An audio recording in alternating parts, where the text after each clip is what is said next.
Telugu audio Bible ద్వితీయోపదేశకాండము 19వ అధ్యాయము. నీ దేవుడైన యెహోవా ఎవరి దేశమును నీకు ఇచ్చిచున్నాడో ఆ జనములను నీ దేవుడైన యెహోవా నాశనము చేసిన తరువాత నీవు వారి దేశమును స్వాధీనపరుచుకొని వారి పట్టణములలోనూ వారి ఇండ్లలోనూ నివసించున్నప్పుడు నీవు స్వాధీనపరుచుకున్నట్లు నీ దేవుడైన యెహోవా నీకు ఇచ్చుచున్న దేశంలో 3 పురములను వేరుపరచవలెను.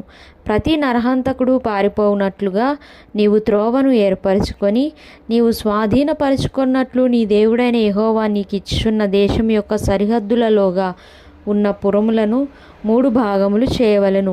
పారిపోయి బ్రతకగల నరహంతకుని గూర్చిన పద్ధతి ఏదనగా, ఒకడు అంతకుముందు తన పొరుగువాని యందు పగపట్టక పొరబాటున వాని చంపిన ఎడల, అనగా ఒకడు చెట్లు నరుకుటకు తన పొరుగువానితో కూడా అడవికి పోయి చెట్లు నరుకుటకు తన చేతితో గొడ్డలి దెబ్బ వేసినప్పుడు గొడ్డలి పిడి ఊడి వాని పొరుగువానికి తగిలి వాడు చనిపోయిన ఎడల, వాడు అంతకుముందు తన పొరుగువాని యందు పగపట్టలేదు గనుక వానికి మరణదండన విధి లేదు. అయితే హత్య విషయంలో ప్రతిహత్య చేయువాని మనస్సు కోపముతో మండుచుండగా మార్గము దూరమైనందున వాడు నరహంతకుని తరిమి వాని కలుసుకొని వాని చావగొట్టకుండునట్లు ఆ నరహంతకుడు పారిపోయి ఆ పురములలో ఒక దాని యందు చొచ్చి బ్రతుకును. అందుచేతను 3 పురములను నీకు ఏర్పరచుకొనవలెనని నేను నీకు ఆజ్ఞాపించుచున్నాను.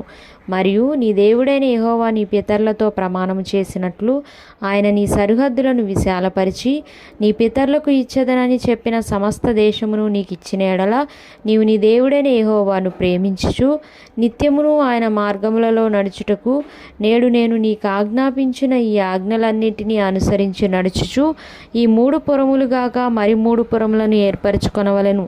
ప్రాణము తీసిన దోషము నీ మీద మోపబడకుండునట్లు నీ దేవుడైన యెహోవా నీకు స్వాస్థ్యముగా ఇచ్చుచున్న నీ దేశమున నిర్దోషి యొక్క ప్రాణము తీయకుండవలెను. ఒకడు తన పొరుగువాని యందు పగపట్టి వాని కొరకు పొంచి ఉండి వాని మీద పడి వాడు చచ్చునట్లు కొట్టి ఆ పురములలో ఒక దానిలోనికి పారిపోయిన ఎడల, వాని ఊరు పెద్దలు మనుషులను పంపి అక్కడ నుండి వానిని రప్పించి వానిని చంపుటకై హత్య విషయంలో ప్రతిహత్య చేయు వాని చేతికి వానిని అప్పగింపవలెను. వాని కటాక్షింపకూడదు. నీకు మేలు కలుగునట్లు ఇశ్రాయేలీయుల మధ్య నుండి నిర్దోషి ప్రాణ విషయమైన దోషమును పరిహరింపవలెను. నీవు స్వాధీనపరుచుకున్నట్లు నీ దేవుడైన యెహోవా నీకు ఇచ్చుచున్న దేశంలో నీకు కలుగు నీ స్వాస్థ్యంలో పూర్వీకులు నియమించిన నీ పొరుగువాని సరిహద్దు రాతిని నీవు తీసివేయకూడదు. ఒకడు చేయు సమస్త పాపములలో ఏ అపరాధమును గూర్చియే గాని ఏ పాపమును గూర్చియే గాని ఒక సాక్షి యొక్క సాక్ష్యమును అంగీకరింపకూడదు. 2 సాక్షుల మాట మీదనైనను 3 సాక్షుల మాట మీదనైనను ప్రతి సంగతి స్థిరపరచబడును. అన్యాయపు సాక్ష్యము ఒకని మీద చెప్పుటకు ఒకడు నిలువబడి నేరము మోపుటకై అబద్ధం ఆడిన ఎడల ఆ వివాదము గల 2 మనుషులు యెహోవా సన్నిధిని, అనగా ఆ కాలములోనున్న యాజకుల ఎదుటను న్యాయాధిపతుల ఎదుటను నిలువవలెను. ఆ న్యాయాధిపతులు బాగుగా విమర్శించిన తరువాత వాని సాక్ష్యము అబద్ధ సాక్ష్యమై తన సహోదరుని మీద వాడు అబద్ధ సాక్ష్యము చెప్పిన సంగతి వెల్లడి అయిన ఎడల వాడు తన సహోదరునికి చేయతలచినట్లే వానికి చేయవలెను. అట్లు మీ మధ్య నుండి ఆ చెడుతనమును పరిహరించుదురు. మిగిలిన వారు విని భయపడి నీ దేశమున అట్టి దుష్కార్యము ఇకను చేయకుందురు.